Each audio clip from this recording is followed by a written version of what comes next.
ప్రాంతాల్లో తరచూ ఉత్పాతాలు సంభవిస్తూ ఉండడంపై తీవ్ర ఆందోళనలు వ్యక్తమవుతున్నాయి. ఇటీవల కాలంలో హిమాలయ ప్రాంతాల్లో భారీ వరదలు సంభవించడం వల్ల తీవ్ర ప్రాణ ఆస్తి నష్టం వాటిల్లింది. ఆయా ప్రాంతాల్లో తరచూ వరదలు పోటెత్తడం, మట్టి పెళ్లలు, కొండ చర్యలు విరిగిపడడం, తీవ్ర ప్రాణ ఆస్తి నష్టం సంభవించడం పరిపాటిగా మారింది.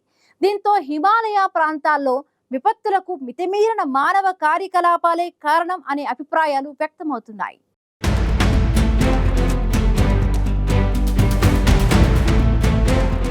హిమాలయ ప్రాంతంలో అభివృద్ధి పేరిట మానవ కార్యకలాపాలు ఉధృతంగా సాగుతున్నాయి. మితిమీరిన మానవ కార్యకలాపాలతో హిమాలయాల్లోని పర్యావరణ, జీవావరణ వ్యవస్థలు దారుణంగా దెబ్బతింటున్నాయి. దీనివల్ల ఆయా ప్రాంతాల్లో తరచూ వరదలు పోటెత్తటం, మట్టి పెళ్లలు, కొండ చర్యలు విరిగిపడి తీవ్ర ప్రాణ ఆస్తి నష్టం సంభవించటం పరిపాటిగా మారింది.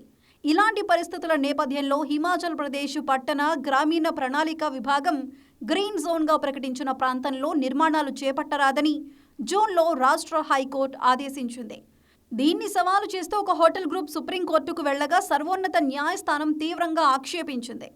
ప్రకృతి విధ్వంసం వల్ల జీవనదులకు పుట్టిల్లైన హిమాలయాల్లోనూ నీటి కొరత ఏర్పడుతోందని, పర్యాటకుల వెర్టెక్స్ విరాట్ హిమాలయాల్లో తరచూ ఉత్పాతాలు సంభవిస్తూ ఉండటం తీవ్ర ఆందోళన కలిగిస్తోందని సుప్రీం తీవ్ర వ్యాఖ్యలు చేసింది. అంతేకాదు, మితిమీరిన మానవ కార్యకలాపాలు హిమాలయ పర్యావరణాన్ని, జీవావరణాన్ని మార్చేస్తూ ఉండటమే ఈ విపత్తులకు మూల కారణమని, వాటి ధాటికి హిమాచల్ ప్రదేశ్ ఏదో ఒక రోజు అదృశ్యమైపోయినా ఆశ్చర్యం లేదని సుప్రీంకోర్టు ఇటీవల వ్యాఖ్యానించింది.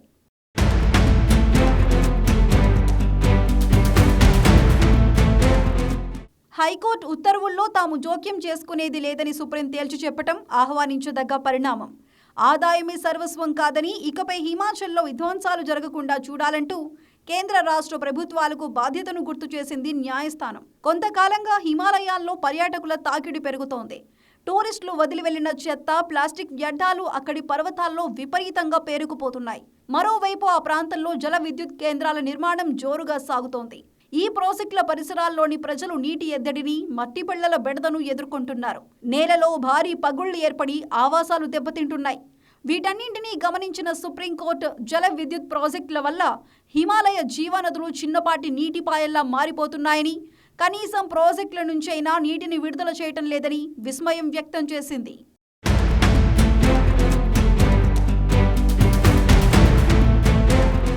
వాతావరణ మార్పుల కారణంగా హిమాలయాల్లో వేడి పెరిగిపోతూ హిమనదాలు కరిగిపోతున్నాయి. దాంతో దట్టమైన హిమాలయ అరణ్యాలు క్రమంగా పలచబడిపోతున్నాయి. ఇలాంటి పరిస్థితుల్లో అక్కడ విద్యుత్ కేంద్రాలు, రహదారుల నిర్మాణంలో పాటించాల్సిన పర్యావరణ నిబంధనలను తుంగలో తొక్కుతున్నారు. భారీ మౌలిక వస్తువుల ప్రాజెక్టులతో పాటు సొరంగాల తవ్వకాలను జోరుగా చేపడుతున్నారు. ఇలాంటి నిర్మాణాల వల్ల లాభం కన్నా నష్టమే ఎక్కువ. కాశ్మీర్, హిమాచల్, ఉత్తరాఖండ్లకు పర్యాటకులతో పాటు తీర్థయాత్రికులు పోటెత్తుతున్నారు. అమర్నాథ్, వైష్ణోదేవి యాత్రలకు దేశవ్యాప్తంగా అనేక మంది తరలి వెళ్తున్నారు. ఈ క్రమంలో ఉత్తరాఖండ్ హిమాలయాల్లో చార్ధామ్ యాత్రకు పెద్ద ఎత్తున కొండలు తవ్వి రహదారుల నిర్మాణం చేపట్టారు. వీటిపై తరచూ కొండ చర్యలు విరిగిపడుతూ ఉంటే దారులను పదే పదే మూసేయాల్సి వస్తోంది.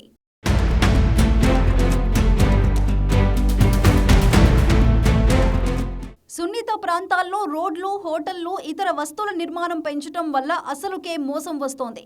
రిషిగంగ నదికి 2021లో భారీగా వరద పోటెత్తడంతో దిగువనున్న జల విద్యుత్ కేంద్రాలను మట్టి, రాళ్లు దెబ్బతీశాయి. 2023లో సిక్కింలో తీస్తా నదికి ఉధృతంగా వరద వచ్చి తీస్తా 3 డ్యాంకు నష్టం కలిగించింది. అలాగే చాలా వంతెనలు కొట్టుకుపోయాయి.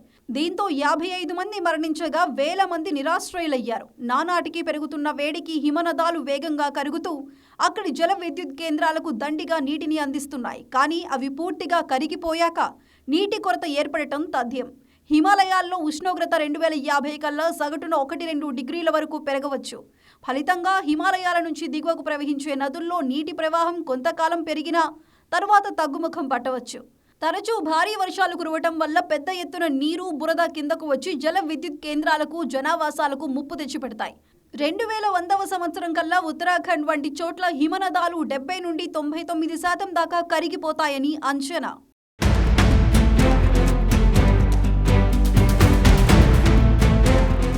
శిఖరాలు, లోయలు ఉండే హిమాలయ ప్రాంతం రహదారులు, భారీ విద్యుత్ కేంద్రాల నిర్మాణానికి అనువైనది కానే కాదు.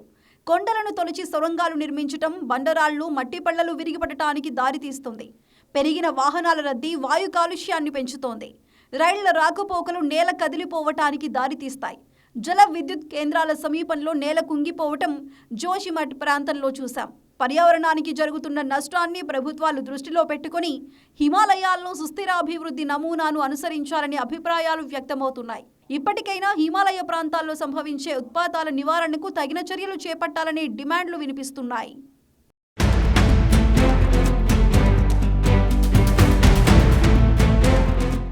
మానవ కార్యకలాపాలు పర్యావరణాన్ని జీవావరణాన్ని మార్చేస్తూ ఉండడంతోనే హిమాలయాల్లో భారీ వరదలు సంభవిస్తున్నాయి.